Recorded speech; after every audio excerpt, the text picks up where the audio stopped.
Hello friends, welcome to my channel garden and gardening. आज मैं एक बहुत ही खूबसूरत पौधे के बारे में बात करने जा रही हूँ और जिस पे बहुत ही ज़्यादा सुंदर फ्लावर आते हैं। इसको अगर हम अपने गार्डन में रखते हैं तो थोड़ा सा लुक चेंज हो जाता है, क्योंकि ये फ्लावर की बनावट कुछ अलग होती है। और देखिए, वीडियो की शुरुआत मैं क्रोसेंड्रा की इन सुंदर सुंदर फ्लावर के साथ कर रही हूँ।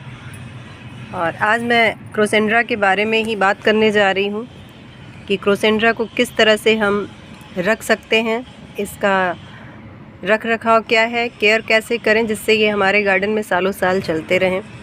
तो इसको अबोली प्लांट भी बोलते हैं और नर्सरी में मुझे अबोली कह के ही दिया था नर्सरी वाले ने।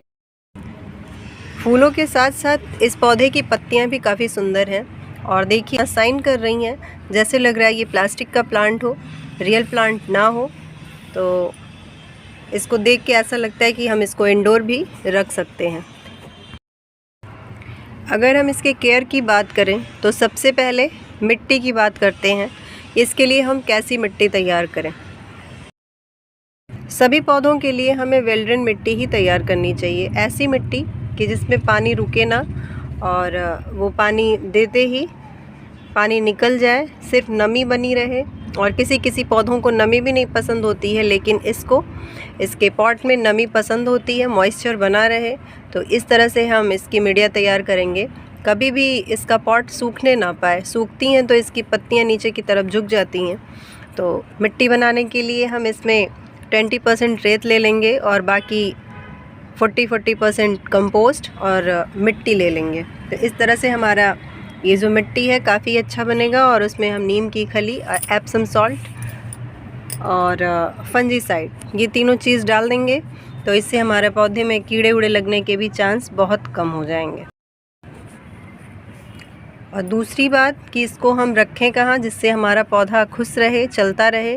तो इस जगह पे रखें, ऐसी जगह पे रखें कि इसको 4-5 घंटे की धूप मिल जाए। काफ़ी अच्छा फूल इसमें आता रहता है और ये काफ़ी खुश रहता है। अगर हम इसमें छाया में रख देंगे तो इसमें फ्लावर नहीं आते हैं। तो हमें इसे धूप वाली जगह पे रखना। अपने टेरेस गार्डन में आराम से रख सकते हैं, लेकिन हाँ, दोपहर वाली धूप इसको ना लगे।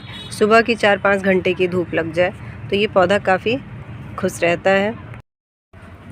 इसको पानी कितना देना है, कैसे देना है, तो ये अपने पॉट के हिसाब से करना है, एरिया के हिसाब से करना है।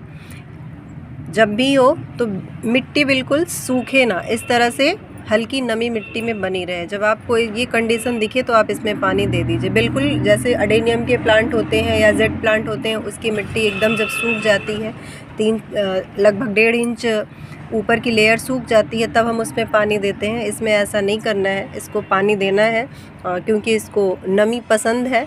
पानी खड़ा ना रहे, लेकिन मिट्टी में इसके नमी रहे। तो इस तरह से हमको इसे वाटरिंग करनी है।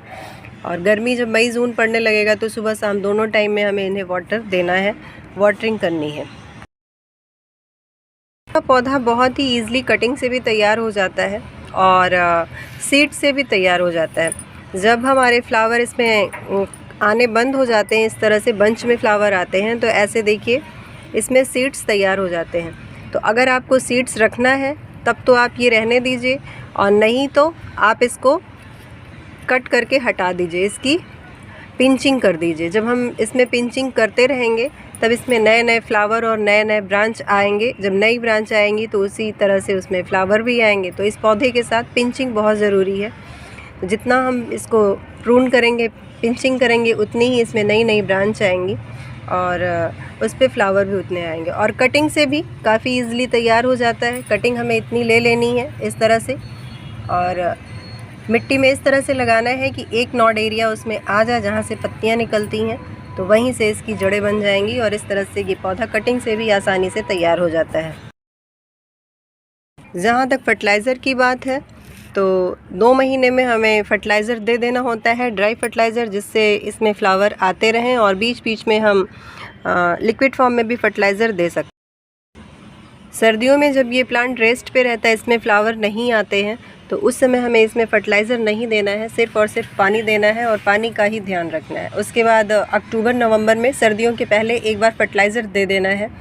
और उसके बाद जब फरवरी मार्च में फिर हम फर्टिलाइज़र दे दें तो ये पूरी गर्मी इसमें फ्लावर आते रहते हैं और अक्टूबर तक फ्लावर आते रहते हैं। गर्मी से लेके अक्टूबर तक फ्लावरिंग होती है, तो बीच बीच में इस पीरियड में हमें लिक्विड फॉर्म में भी इसमें फर्टिलाइज़र देते रहना है। और ड्राई फॉर्म में हम इसमें वर्मी कंपोस्ट और गोबर की खाद, सबसे सही तो गोबर की खाद ही है, तो उसको भी हम दे सकते हैं।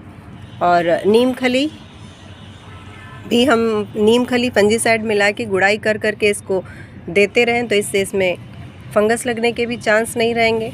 तो महीने में एक बार हम अपने पौधों की गुड़ाई भी कर दें। सिर्फ अबोली का पौधा नहीं, गार्डन में हमारे जितने भी पौधे हैं लगभग सबको हमको एक बार महीने में गुड़ाई सबकी कर देनी चाहिए और उसमें फंजीसाइड या नीम खली मिला देना चाहिए। तो इससे हमारे पौधे हेल्दी भी रहते हैं और उसमें फंगस वगैरह भी लगने के चांस कम हो जाते हैं।